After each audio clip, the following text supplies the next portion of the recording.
Russian media is reporting that Moscow has expelled a British diplomat on grounds of espionage and acts of sabotage.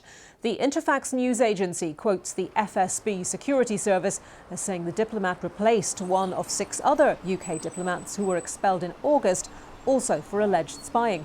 Moscow has also reportedly summoned the British ambassador. There's been no word from London. Our Russia editor Steve Rosenberg explained why Moscow has chosen to escalate tensions between it and the UK.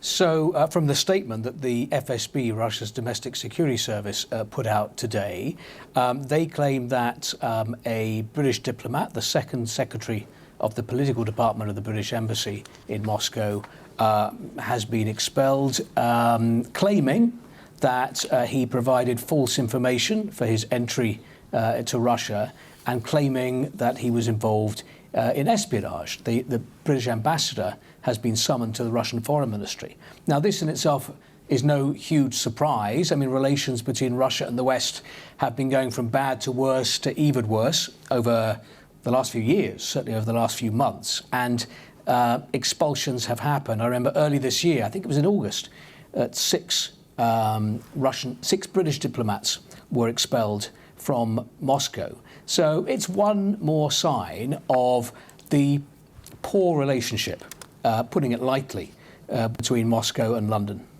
The fact that Britain removed restrictions on the use of these longer-range weapons, the Storm Shadow missiles, so that Ukraine could then fire these missiles at Russian soil, that made the Russians extremely angry. If we remember last week, Vladimir Putin's response when he gave that national address, that TV address, he was furious about that and about the American ATACMS missiles being fired at Russian territory.